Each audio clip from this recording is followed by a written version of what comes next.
Apa sih bahayanya bohong itu apa? Orang kalau berbohong bahayanya apa?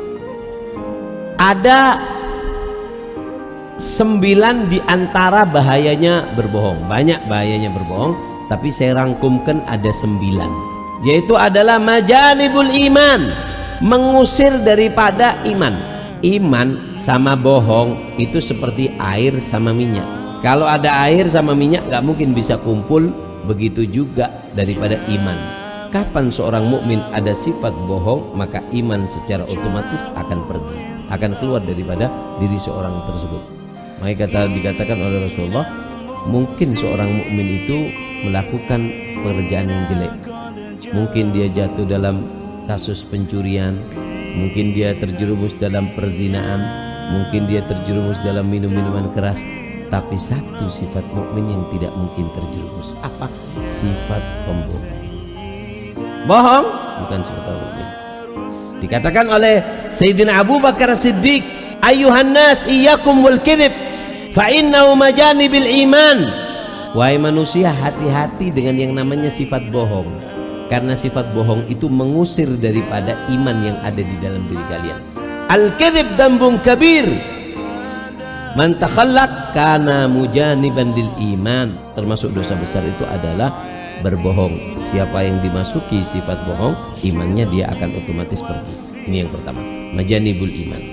Yang kedua, asbab dukhulin nar, penyebab orang itu terseret ke api neraka.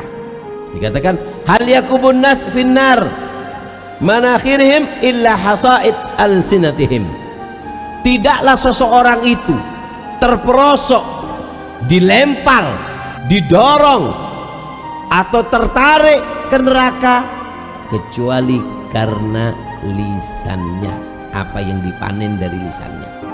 Neraka itu punya kail. Nah, kail ini tempatnya itu di sininya manusia. Artinya apa? Yang banyak menarik orang ke neraka itu adalah mulutnya. Gara-gara ini, berapa banyak gara-gara ini orang bisa berpisah. Gara-gara ini berapa banyak orang bisa bermusuhan. Gara-gara ini berapa banyak orang saling membunuh. Gara-gara ini orang bisa melakukan hal yang jelek. Yang ketiga, ya taba'adil malaikah, malaikat yang ada di dalam diri kita dan yang ada di rumah kita itu disuruh libur sama Allah. Penyakit berbohong jika masuk dalam diri seseorang membuat dirinya seperti terkena corona. Dirinya itu kena zona merah, sehingga malaikat nggak boleh masuk. Malaikat bersih, nggak boleh masuk kepada seseorang yang di situ punya sifat pembohong. Kalau sudah zona merah, ya yang masuk bukan malaikat, setan yang masuk. Sampai dikatakan jika ada seorang hamba berdusta dengan satu dustaan, maka dijauhkan itu dijauhkan itu malaikat sampai mil. Yang keempat, paling jeleknya penyesalan adalah penyesalan karena berdusta. Karena orang kalau sudah kena masalah karena dusta, itu penyesalan yang tidak bisa sembuh, yang tidak bisa dimaafkan, itu adalah dusta. Makanya ada kata-kata jangan ada dusta di antara kita. Dikatakan oleh Sayyidina Ali, a'dhamul khataya indallah lisanul kadhub. Yang paling agungnya dosa di sisi Allah adalah dosanya lisan ketika berdusta. Karena kalau sudah dusta sekali tidak mungkin bisa ditarik, tidak bisa disembuhkan. Tidak bisa disembuhkan dengan haji, dengan sholat, dengan ini nggak bisa sudah. Orang kalau sudah kena penyakit dusta, sudah sulit orang untuk mengembalikan kepercayaan, itu sulit. Yang kelima, jima'un nifaq, yaitu adalah tempat kumpulnya sifat munafik. Sifat-sifat jelek itu ada tempatnya. Tempatnya itu adalah namanya dusta. Siapa orang kalau sudah dusta, itu tempatnya kejelekan, sudah pasti ada khianat, pasti ada ini itu. Semua kejelekan terkumpul di dalam satu wadah yang namanya dusta, bohong. Yang keenam, dhahab bima'i wajhi ay al-haiba wan nur. Bohong itu bisa menghilangkan daripada kewibawaan wajah. Orang itu tempat wibawa itu kan ada di mukanya.